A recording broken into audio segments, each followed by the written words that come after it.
ત્યારે આપણી સાથે છે હિમાંશુભાઈ પંડ્યા કે ખાસ કરીને અત્યારે જે પ્રોજેક્ટ બનાવ્યો છે શું કહેશો? હિમાંશુ પટેલ છે મારું નામ. સીપ્લેન સર્વિસીસ જે અત્યારે શરૂઆત થવા જઈ રહી છે અમદાવાદ રિવરફ્રન્ટથી સ્ટેચ્યુ ઓફ યુનિટી ખાતે, જે પ્રવાસીઓ માટે એક મોટું નજરાણું છે અને આમાં ઇન્ટરનેશનલ અને ડોમેસ્ટિક ટ્રાવેલર્સ માટે એક મોટું એટ્રેક્શન ઊભું થઈ રહ્યું છે.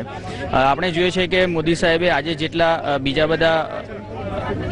જેટલા બીજા ઇનોગ્રેશન્સ કર્યા છે એની સાથે સીપ્લેનનો પણ શુભારંભ થઈ રહ્યો છે.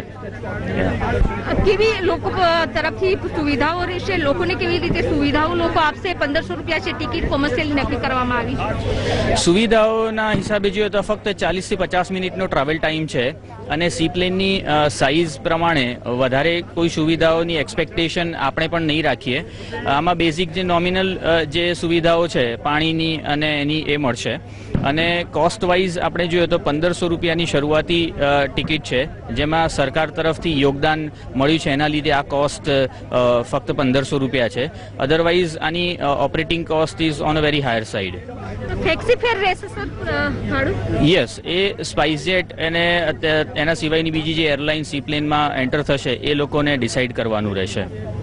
તો અત્યારે જે રીતે આપ જોઈ શકો છો સમીર કે સીધા દ્રશ્યો કે હવે વડાપ્રધાન નરેન્દ્ર મોદી ક્યારે આવે છે તેની રાહ જોવાઈ રહી છે અને જે કહેવાય કે 1500 રૂપિયા ટિકિટ ભાડું કરવામાં આવ્યું છે, જેમાં ટિકિટ ભાડું વધારે છે પરંતુ રાજ્ય સરકાર દ્વારા પણ ચૂકવણી કરવામાં આવશે, એટલે કે સામાન્ય લોકો બેસી શકે તે માટેની તમામ વ્યવસ્થા કરવામાં આવી છે કે સામાન્ય લોકો છે તે સીપ્લેનનો સફર છે તે કરી શકે તે માટે 1500 રૂપિયા ભાડું રાખવામાં આવ્યું છે.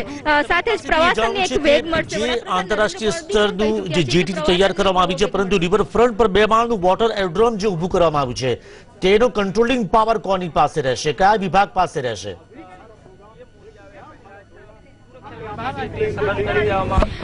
ખાસ કરીને સમીર જો 2 માળનું જે વોટર એરોડ્રોમ બનાવવામાં આવ્યું છે તે ખાસ કરીને ગુજરાત સ્ટેટ એવિએશન છે કે જેનું સંચાલન કરશે, કારણ કે પ્લેનનું જ્યારે ટ્રાફિક કંટ્રોલ હોય છે તે એટીસી કરતો હોય છે. એ ટ્રાફિક કંટ્રોલ કે જે અમદાવાદનો મેઇન એ ટ્રાફિક કંટ્રોલ છે કે જ્યાંથી તમામ હવામાં ઉડતા તમામ જે પ્લેનો હોય છે તેનું ટ્રાફિક તે કંટ્રોલ કરતું હોય છે. ત્યારે સી પ્લેનનું બી ટાઈમિંગ અને તેનું ઉડાન છે તે નક્કી કરવામાં આવશે, કારણ કે ટ્રાફિક ન થાય અને તેમને પણ સરળતાથી લેન્ડિંગ ટેકઓફનો સમય મળી રહે તે માટે જે એરપોર્ટ ઓથોરિટીનું જે ટ્રાફિક કંટ્રોલ છે તે કંટ્રોલ કરશે. સાથે સાથે વોટર એરોડ્રોમ ખાતે પણ ટિકિટ બુકિંગ માટેની વિન્ડો બનાવવામાં આવશે, એટલે કે ગુજરાત સ્ટેટ એવિએશન આખું છે સંચાલન કરશે.